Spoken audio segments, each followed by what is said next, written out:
Satu kali saya mengambil keputusan yang sangat bodoh.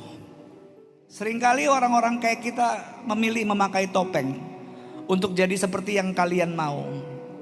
Tapi hari-hari ini Tuhan membuktikan manusia bisa ngomong yang paling jahat sama kamu, tapi kasih Tuhan gak pernah gagal buat kamu. Jadi hari-hari ini gak tahu gimana Tuhan bawa saya dan istri saya pergi ke Bali. Jujur tadinya kami ke Bali untuk melarikan diri, jauh dari omongan orang, gak mau pelayanan, gak mau gereja-gerejaan. Tapi kok ya sampai di Bali, Tuhan justru kasih orang-orang yang kebingungan, orang-orang yang seperti layangan putus.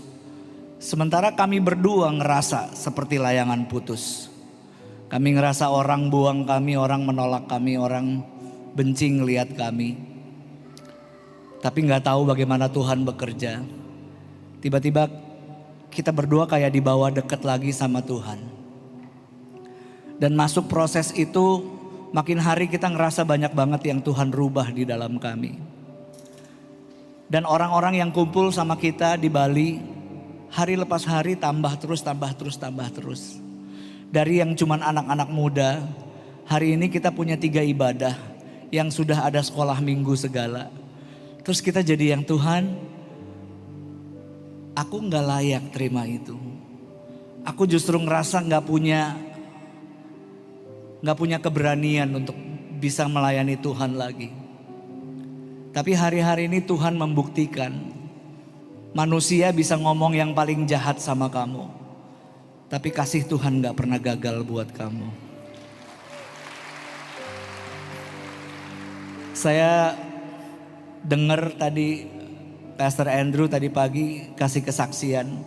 Waktu ngundang saya banyak banget yang protes. Dan saya bisa ngerti banget. Dulu saya sebel, tapi sekarang saya bisa ngerti. Karena orang menaruh pengharapan pada hamba-hamba Tuhan, apalagi yang melayani Tuhan ada di mimbar. Mereka punya ekspektasi tinggi banget. Sementara kadangkala kita masuk dalam fase kehidupan yang mungkin capek ya sama pelayanan ya. Saya melayani Tuhan dari umur 19 tahun. Umur saya sekarang 52 tahun. Ada saat-saat dimana saya kuat banget, ngerasa refresh, rasa seger dalam kerohanian. Tapi jujur ada saat-saat dimana saya ngerasa capek banget. Capek diliatin orang, capek dinilai orang, capek orang punya ekspektasi yang ketinggian. Saya jadi kayak gak berani gini, gak berani gitu, gak berani jadi diri saya sendiri. Seringkali orang-orang kayak kita memilih memakai topeng untuk jadi seperti yang kalian mau. Karena orang-orang kayak kita ya, rambut hitam disemir dikit ada merahnya langsung dibilang sesat dari neraka. Saudara, ketemu kita lagi makan malam di hotel, tiba-tiba di depan meja makan kita ada gelas pakai wine, sudah langsung bilang nih pendeta sesat. Kita tuh gampang banget disorot, kita gampang banget disesat-sesatkan. Dan satu kali saya mengambil keputusan yang sangat bodoh. Dan kemudian orang-orang marah ngelihat itu semua. Tadinya saya nggak bisa ngerti, tapi kemudian saya ngerti, ya juga ya. Mereka marah karena mereka sayang banget sama saya. Dan mereka kecewa banget ngelihat apa yang saya buat, apa yang saya putuskan. Mereka kecewa. Itu pelajaran penting buat kita semua Bapak Ibu. Bahwa waktu kita mau memutuskan sesuatu dalam kehidupan, itu bukan cuma tentang hidupmu, tapi juga orang lain yang melihat di sekelilingmu. Pilihannya either kamu jadi berkat atau kamu jadi batu sandungan. Dan wajar orang-orang marah ngelihat saya. Saya jadi berpikir, kalau lu berani buat dosa, lu harus berani bayar harganya. Jangan banci. Jadi saya ngerti, abis itu saya terima semuanya. Saya telan semuanya karena itu yang harus saya hadapi. Jadi dari yang sombongnya setinggi langit, sampai akhirnya saya taruh diri saya di bawah keset. Supaya kalau orang mau bersihin tai di bawah sepatunya, saya udah gak tersinggung karena saya udah ada di bawah, di tempat yang paling bawah. Orang mau maki saya semaki-makinya, saya udah bisa tenang hari ini. Karena nggak ada yang perlu dibela dalam diri saya, nggak ada. Semua orang tahu siapa saya, apa yang saya perbuat, dan memang salah ya sudah salah, nggak perlu bela diri. Apapun yang terjadi saya terima. Dan hari ini Bapak Ibu bisa bayangin gak sih rasa yang ada di dalam hati saya kayak apa? Ini untuk pertama kalinya saya ada di Surabaya untuk berkhotbah. Untuk pertama kalinya.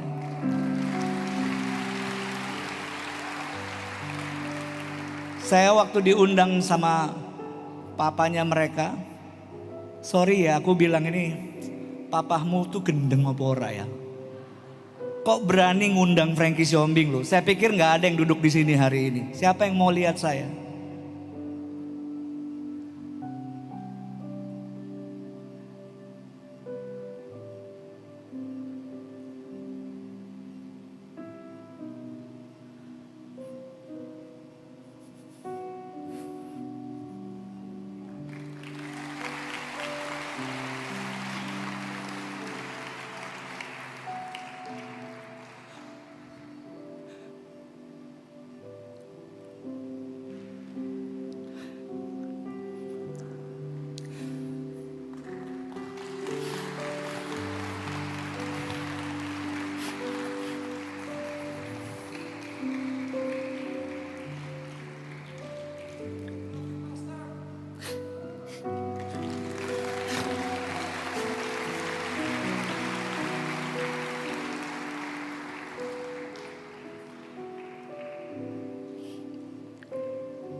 Ngelihat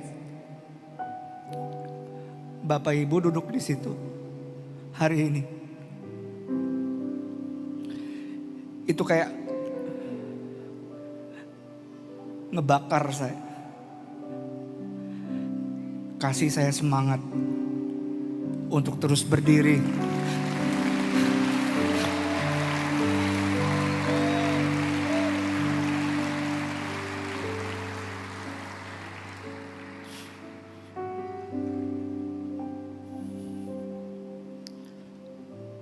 Ribuan orang bilang biar mati kamu.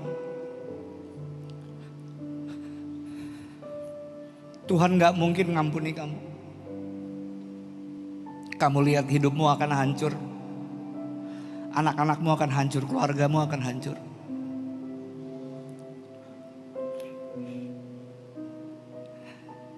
Tapi hari ini saya berdiri di sini dengan adanya saudara. Saya ngelihat Tuhan hadir.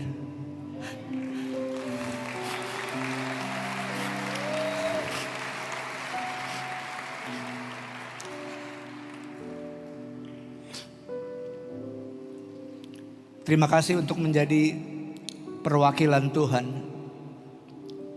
Untuk mengangkat saya lagi. Terima kasih banyak.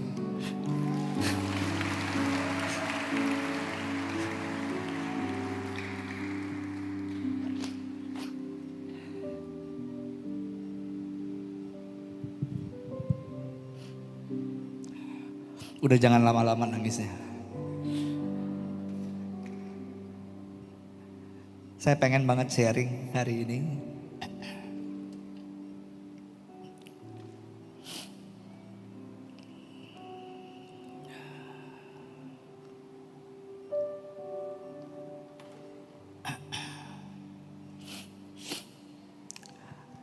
Saya mau bacain Bilangan pasalnya yang ke-14. Bilangan pasal yang ke-14 ayat 1 sampai 11. Dan sebelumnya saya mohon maaf karena saya membacanya pakai terjemahan sehari-hari. Tapi percayalah isinya sama. Sepanjang malam umat Israel berteriak-teriak dan menangis-nangis. Mereka mengomel kepada Musa dan Harun dan berkata, lebih baik kita mati di Mesir atau di padang gurun ini. Biar kita mati saja. Untuk apa Tuhan membawa kita ke negeri itu? Nanti kita mati dalam peperangan dan istri-istri serta anak-anak kita ditawan. Bukankah lebih baik kembali saja ke Mesir? Lalu mereka berkata satu sama lain, baiklah, kita memilih seorang pemimpin dan kembali ke Mesir. Lalu Musa dan Harun sujud di depan seluruh rakyat. Saya nggak ngerti apa yang mereka berdua buat. Nggak dicatat mereka sujud cari wajah Tuhan, mereka nggak dicatat sujud berdoa menyembah Tuhan. Mereka sujud di depan rakyat, Musa dan Harun sebagai pemimpin. Saya nggak tahu nih, mereka ngapain sujud di depan semua rakyat. Yosua anak Nun dan Kaleb anak Yefune. Dua di antara mata-mata itu, sudah pasti tahu cerita ini, mereka kirim mata-mata.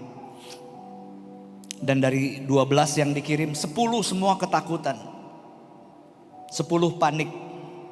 Tapi Yosua dan Kaleb mereka nggak panik. Yosua dan Kaleb merobek pakaian mereka, tanda berduka cita. Mereka berkata kepada seluruh rakyat itu, negeri yang kami selidiki itu luar biasa baiknya. Kalau Tuhan berkenan kepada kita, Ia akan membawa kita ke sana dan memberikan tanah yang kaya dan subur itu kepada kita. Janganlah melawan Tuhan. Dan jangan takut terhadap orang-orang yang tinggal di negeri itu. Sebab dengan mudah kita akan mengalahkan mereka. Yang melindungi mereka sudah meninggalkan mereka. Dan Tuhan menyertai kita. Jadi janganlah takut. Seluruh rakyat mengancam hendak melampari mereka dengan batu sampai mati. Tapi tiba-tiba orang-orang itu melihat cahaya kemilau Tuhan muncul di atas kemahnya. Tuhan berkata kepada Musa, berapa lama lagi orang-orang ini melawan aku? Sampai kapan mereka tidak mau percaya kepadaku? Walaupun aku sudah membuat begitu banyak keajaiban di antara mereka. Lihat di sini. Ada dua orang yang memperdulikan umat Tuhan. Mereka tidak memperdulikan diri sendiri. Mereka memperdulikan umat Tuhan. Tapi ada orang banyak yang memikirkan diri sendiri. Dan hidup dalam ketakutan. Nggak percaya sama janji Tuhan. Sementara Yosua dan Kaleb, mereka hidup di dalam kebenaran, makanya mereka berani banget. Dua orang hidup tidak memikirkan diri sendiri.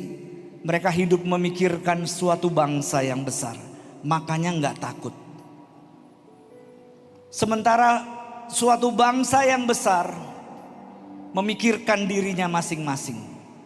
Dan hidup dalam ketakutan.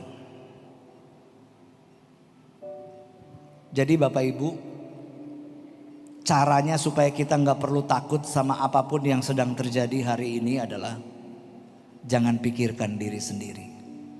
Kamu pasti takut. Tapi pikirkanlah kotamu. Pikirkanlah bangsamu.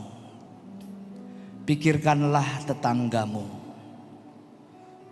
Di awal-awal COVID, saya dan istri saya nggak bingung, nggak takut, cuma menyadari bahwa kita semakin sulit dapat uang.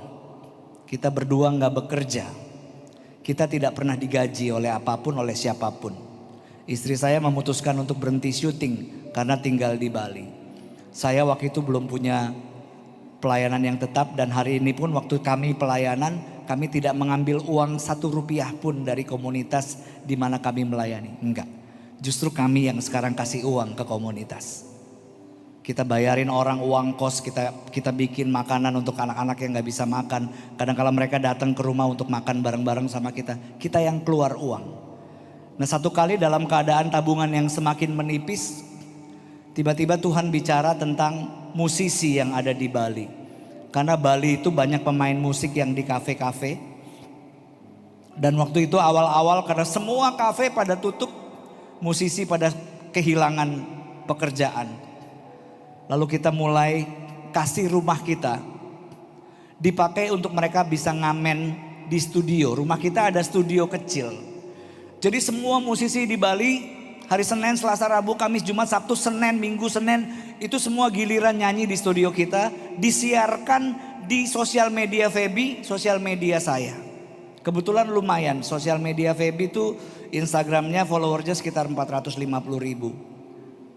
Saya jauh banget, tapi ya lumayan 70 ribuan. Jadi kita pakai HP saya, HP dia untuk semua musisi di Bali itu tiap hari ngamen. Dan sambil mereka ngamen kita buka account BCA mereka masing-masing untuk orang bisa nyumbang. Lumayan, lumayan. Ada penyanyi-penyanyi yang habis nyanyi dapat 200.000, 250.000 tiap hari. Sudah tahu waktu kami memutuskan memikirkan orang lain, yang pertama kita nggak takut menghadapi kehidupan. Kita nggak khawatir menjalani kehidupan. Jadi kuncinya adalah jangan pikirkan dirimu sendiri, pikirkan orang lain. Dan setelah kejadian itu saya sama istri saya sampai geleng-geleng kepala. Itu kerjaan buat istri saya dan kerjaan buat saya. Saya kebetulan adalah seorang pemusik yang juga bikin jingle-jingle iklan. Saya juga produser untuk orang-orang yang mau rekaman.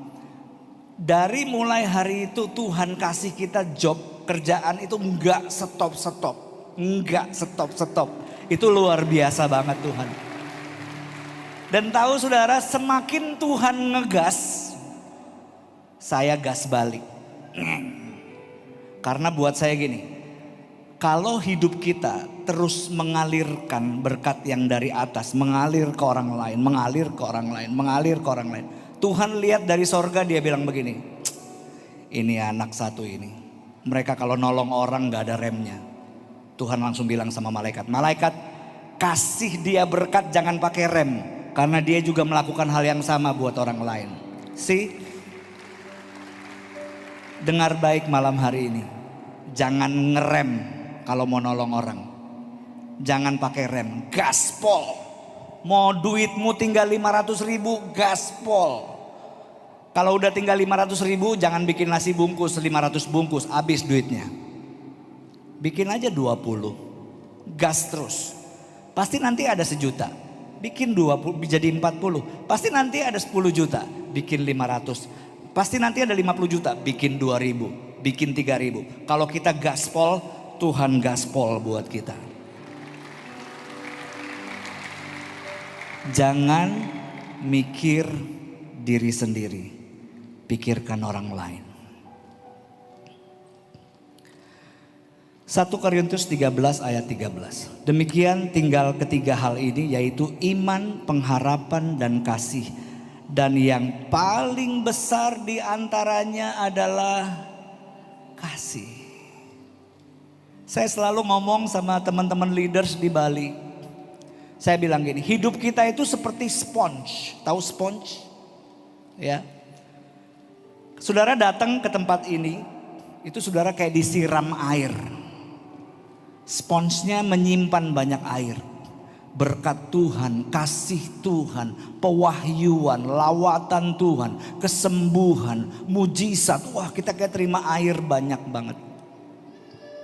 Tapi tahukah saudara, waktu saudara keluar dari tempat ini, spons itu harus kamu peras buat orang lain sampai kamu kering. Kenapa kita harus jadi kering? Supaya besok pagi-pagi kita sudah datang ke hadirat Tuhan. Basahi aku lagi Tuhan, penuhi aku lagi. Aku gak mau kering terus. Kalau keluar dari hadirat Tuhan, kita kering untuk orang lain. Bikin dirimu bermanfaat bagi orang lain. Kalau orang dunia bilang begini, oh aku dimanfaatkan, bagus, berarti kamu bermanfaat. Sampai kamu jadi kering, lalu setiap pagi datang pada Tuhan. Makanya ada lagu bilang gini, kasih Tuhan tak berkesudahan, tak habis-habisnya rahmatnya. Terus apa kalimatnya? Selalu baru setiap pagi, baru setiap pagi, besar setiamu Tuhan, besar setiamu. Kalau Bapak Ibu cuma menerima kasih Tuhan membasahi kamu seminggu sekali, nggak bakal kuat kamu, nggak bakal cukup, nggak bakal cukup. Itu sebabnya setiap pagi kita perlu hampiri Tuhan. Amin. Nyanyi, ikutin YouTube, nyalain HP kalau perlu nggak apa-apa. Taruh musik kenceng di kamar, sembah Tuhan pagi-pagi. Selalu baru setiap pagi, baru setiap pagi, besar setiamu Tuhan, besar setiamu. Basah lagi hidup kita, penuh lagi hidup kita. Keluar dari rumah ada aja nolongin orang, dengerin curcolnya orang, bantu orang, memberi diri, diperes habis. Malam datang pada Tuhan, Tuhan, Engkau telah melayani aku pagi-pagi tadi, dan sepanjang hari ini aku telah melayani orang-orang. Aku mau beristirahat dalam damai Tuhan. Pagi-pagi minta Tuhan siram lagi. Itu hidup yang luar biasa. Kamu selalu dipakai untuk kepentingan orang lain. Wow. Saya punya mimpi. Jemaat GSJS bukan jemaat yang kalau nyanyi nangis-nangis karena banyak masalah. Bukan, kita bukan jemaat yang kayak gitu. Kita nangis bukan karena banyak masalah. Kita nangis bukan karena suami kita jahat, bukan. Kita nangis bukan karena utang belum dibayar, bukan. Kita nangis karena menyadari Tuhan Yesus baik. Amin. Waktu kita diizinkan Tuhan masuk dalam sebuah situasi yang sulit, ingat ini, itu cuma musim. Dan musim pasti akan berganti. Nggak penting mau COVID, mau 20 kali lebih sulit dari COVID.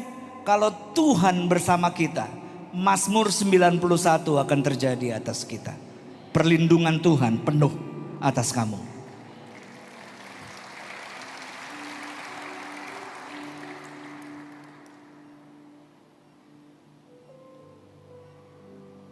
Saya pengen cerita satu kisah di Daniel pasal yang ketiga. Saudara semua sudah tahu kisah ini. Tentang Sadrah, Mesah, Abednego. Raja Nebukadnezar bikin patung gede banget. Dan setiap kali musik berbunyi, semua orang harus sujud. Sadrah, Mesah, Abednego gak mau. Gak mau. Diancam sama raja. Kalau musik bunyi, kamu gak sujud, saya masukin kamu ke dapur api saat ini juga. Kita lihat apakah Tuhan mau bisa menolong. Ini orang, 3 orang ini orang, dia bilang begini. Kalau Tuhan saya sanggup menolong saya, dia pasti akan melakukannya. Tapi kalau Tuhan tidak menolong saya tidak akan pernah sujud menyembah patung itu. Saya akan tetap menyembah Tuhan saya. Saudara bayangin kalau Tuhan duduk di tahta, terus ngelihat anaknya ngomong kayak gitu, apa rasanya? Apa rasanya? Itu di hati Tuhan kayak, wow.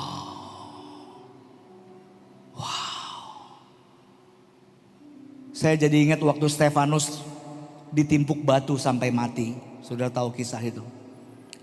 Sebelum Stefanus mati, Stefanus dapat penglihatan. Langit terbuka. Tahu apa yang Stefanus lihat? Yesus berdiri di sebelah kanan Allah Bapa. Biasanya Orang taunya Yesus duduk di sebelah kanan Allah Bapa.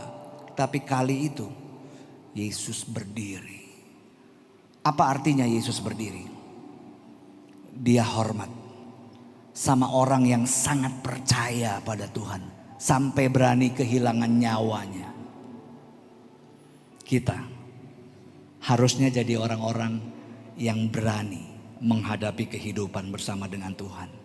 Dengan kalimat ini, apapun yang terjadi, aku percaya Engkau Tuhan yang baik. Aku percaya, apapun yang terjadi, aku percaya. Itu Tuhan berdiri dari atas tahta. Dia bilang, keren, keren. Jadi akhirnya mereka bertiga masuk ke dapur api. Saudara mau tahu dapur apinya panasnya kayak apa? Pengawal bawa mereka belum dekat pintu, masih dari jauh, karena itu perapiannya dipanaskan 7 kali lipat. Pengawal datang dari jauh, kebakar semua. Belum masuk ke dapur api, pintu belum dibuka, semua pengawal terbakar. Yang 3 jalan. Apa yang terjadi kemudian? 3 orang ada di dalam. Yang pertama kali terjadi apa? Talinya kelepas. Kenapa talinya kelepas? Terbakar.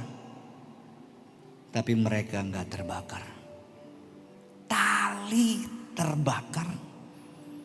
Mereka enggak kebakar. COVID buat orang yang tidak percaya pada Tuhan itu membakar hidup mereka. Tapi buat kita yang percaya itu cuma membakar tali. Tali apa yang dibakar? Pertama, tali kebanggaan tentang siapa kamu.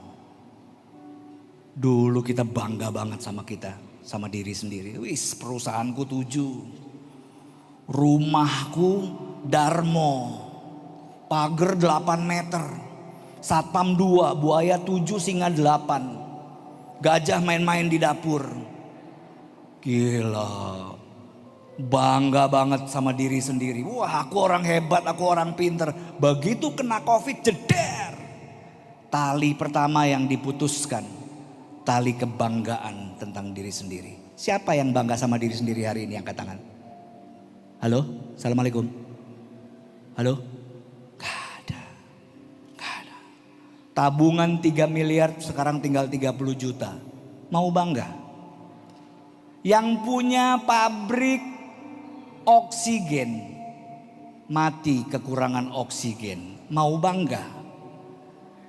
Yang punya rumah sakit mati di rumah sakitnya. Mau bangga? Tali kebanggaan diputus habis. Tapi dari situ kita belajar betapa fragile-nya hidup kita. Betul? Betapa lemahnya kita. Dan tidak ada yang bisa dibanggakan dalam hidup kita. Enggak ada. We are zero. Kita nol. Kita nothing.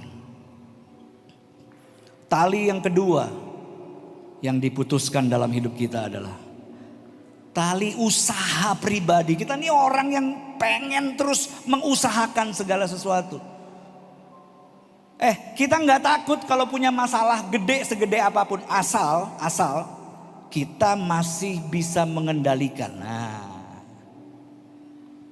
beda orang miskin waktu dengar berita kanker sama orang kaya waktu dengar berita kanker beda. Saya punya teman orang kaya, istrinya kena cancer, beda. Kita yang miskin-miskin biasanya kalau divonis dokter, ibu kena kanker. Kita langsung astagfirullah, langsung gitu kita. Ya, waduh gimana nih. Habis itu apa yang kita buat? Nggak ada, lu pasrah aja. Dipanggil ya dipanggil, ya udah pasrah aja. Lah nggak punya duit piye. Coba kalau kita kena, Anda menderita panu, gatal-gatal, kulit pecah-pecah, tenggorokan kering, susah buang air besar. Gampang, larutan penyegar cap kaki 3 selesai. Karena kita masih bisa mengendalikan. Kalau cuma beli larutan penyegar cap kaki 3, beli 12 sekarang bisa. Tapi kalau udah ngomong cancer, Satu kali kemo 45 juta. Kali 6, waduh mampus. Tabungan cuma 600.000. Apa yang kita lakukan? Aku berserah. Udah berserah aja. Dipanggil ya wes. Ben, gak apa-apa. Tapi coba lihat orang kaya. Istri bapak kanker. Oke. Manggut-manggut dia. Pertanyaan berikutnya. Dokter mana yang paling jago? Wah gitu. Dokter yang di Surabaya bilang, beberapa negara itu punya cara pengobatan yang baru. Jerman punya, di Texas ada, di Texas ada, di Cina ada, di Jerman. Wah langsung oke. Hitung-hitungan Allah masih bisa. Masih bisa. Bahkan dia belum berdoa saat itu. Karena dia pikir masih ada dalam kendali. Tapi begitu COVID,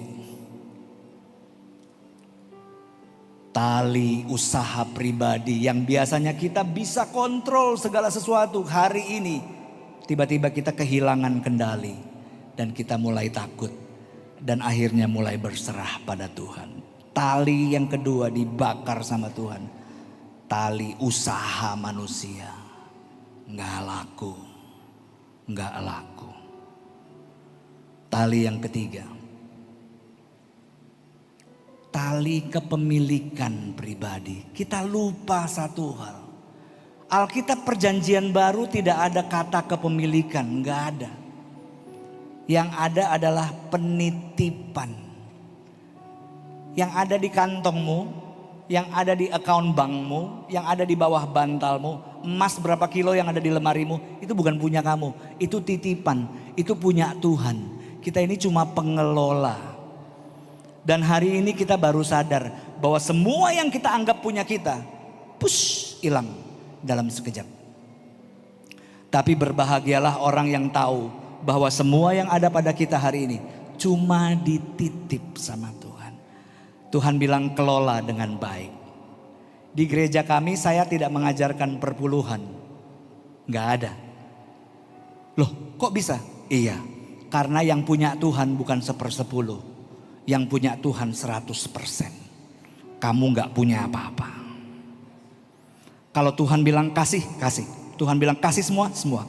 Tuhan bilang kasih 50, 50. Gak ada tuh. Begitu kita kasih 10% kita bilang yes. 10 sudah lunas. Sekarang mari kita nikmati yang 90. Kurang ajar itu. Itu kurang ajar. Mereka gak sadar bahwa 100% punya Tuhan. Bukan 10. Bukan 10. Tapi berbahagialah. COVID bikin kita jadi bertobat. Bahwa tidak ada kepemilikan. Yang ada cuma penitipan. Tuhan titip ke kita.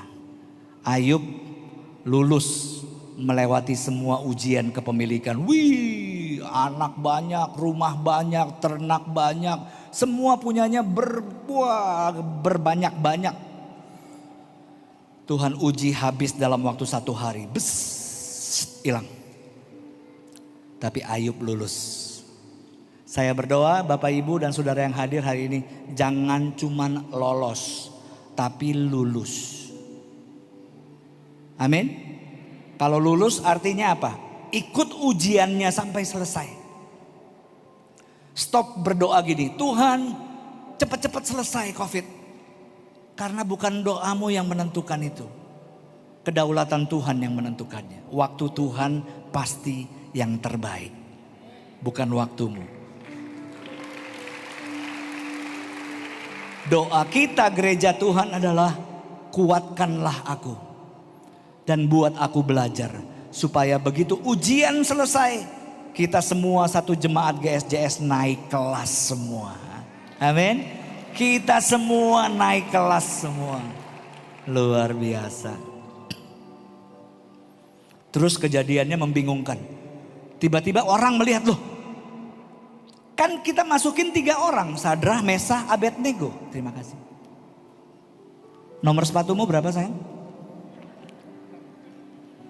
Nanti saya kirim. Kan kita masukin cuma Sadrah, Mesah, Abednego. Tapi orang melihat berapa orang di dalam dapur api. Ada 4 orang. Hari ini sekalipun kita ada di dapur api. ada pribadi yang lain yang menyertai kita. Namanya Yesus Kristus Tuhan. Kamu gak akan dibiarkan sendirian. Kamu gak akan dibiarkan sendirian. Tuhan akan selalu bersama dengan kita. Saya boleh undang istri saya naik ke atas.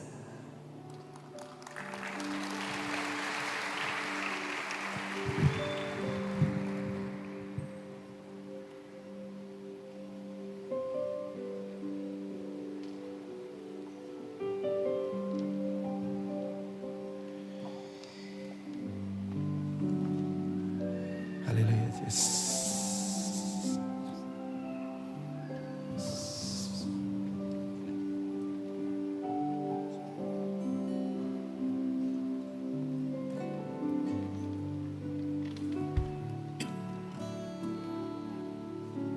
Boleh ya kita nyanyi berdua ya.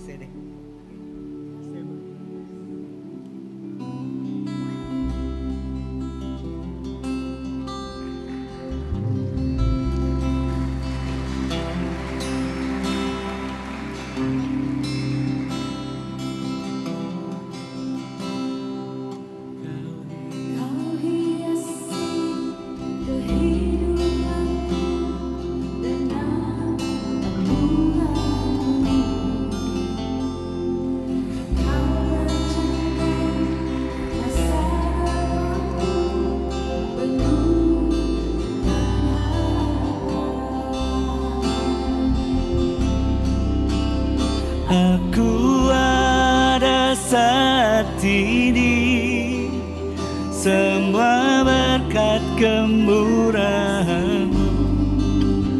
Aku hidup hari ini, semua berkat kemurahan-Mu. Terima kasih Yesus, Engkau sangat baik, teramat baik bagiku. Sama-sama nyanyikan, Kau hiasi kehidupanku. Kau hiasi kehidupanku dengan kemurahan-Mu. Kau rancangkan masa depanku penuh dengan harapan. Aku ada saat ini, semuanya karena kasih-Mu. Aku hidup hari ini, semua berkat kemurahan-Mu. Terima kasih Yesus, Engkau sangat baik, teramat baik. Aku ada saat ini, oh ya dalam semuanya karena kasih-Mu. Aku hidup hari ini, semua berkat kemurahan-Mu. Terima kasih Yesus, Engkau sangat baik. Jemaat saja yuk nyanyi. Aku ada saat ini, Amin. semuanya karena kasih. Aku hidup hari ini, semua berkat kemurahan. bilang terima kasih sama Tuhan. Terima kasih Yesus, Engkau sangat baik. Sekali lagi yuk, aku ada saat ini, semuanya karena kasih-Mu. Aku hidup hari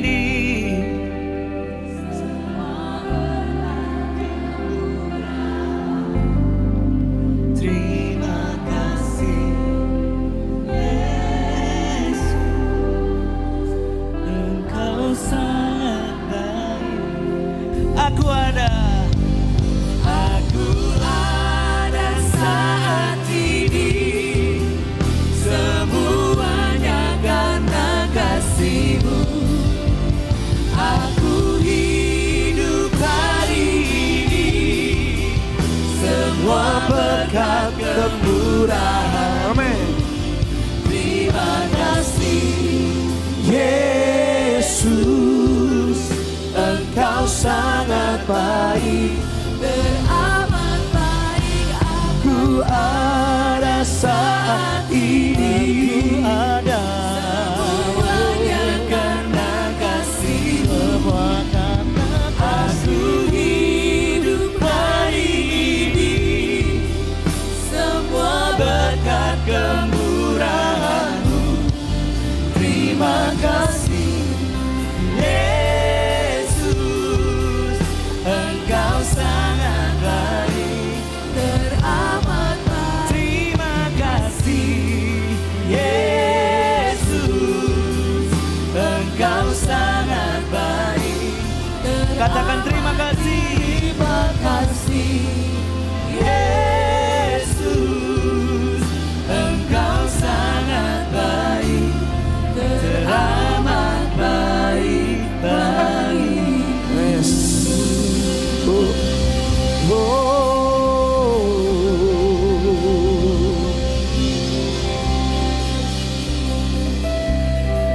Sekali lagi kita berikan tepuk tangan bagi Tuhan kita. Dan untuk Pastor Frankie, Bapak Ibu terus terang saya harus ngomong.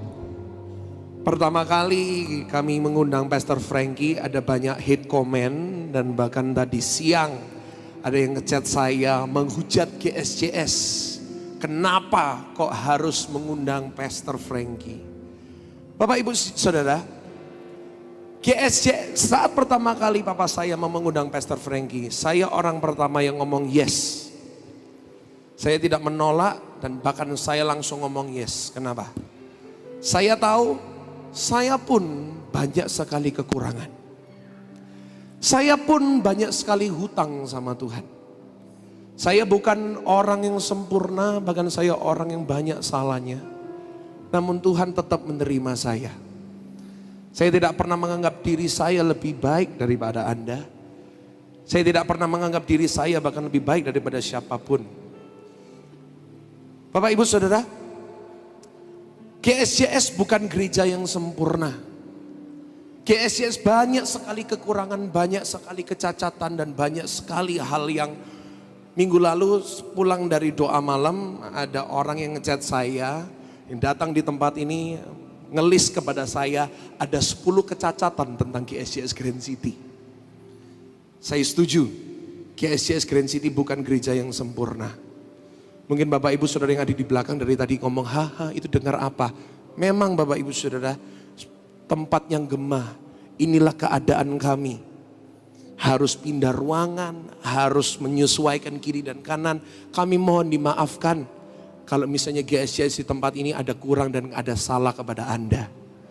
Bapak Ibu Saudara, ini bukan gereja sempurna yang jauh dari sempurna. Tetapi gereja ini tahu bahwa gereja ini gak mungkin ada tanpa Tuhan Yesus. Kasih tepuk tangan bagi Tuhan kita. Ini kita tahu kita banyak kekurangan. Sebab itu siapapun yang berdiri di depan ini, kami membuka pintu selebar-lebarnya. Kenapa? Kita tahu kita ini pun banyak salahnya sama Tuhan. Bapak Ibu Saudara, ada sebuah penelitian di luar negeri. Ada sebuah penelitian yang bertanya kepada orang-orang pada umumnya, kalau kamu dengar tentang orang Kristen, apa yang pertama kali muncul dalam benakmu? Bapak Ibu Saudara tahu? Yang pertama kali muncul dari benaknya banyak orang tentang orang Kristen adalah orang Kristen adalah orang yang judgmental. Tahu artinya judgmental? Orang yang suka menghakimi, orang yang suka menuding jari. Itu loh orang Kristen, kita terkenalnya hal itu. How about Jesus?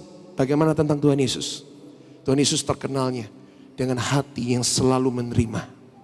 Saya berdoa saya bangga banget sama Bapak Ibu Saudara yang hadir hari ini.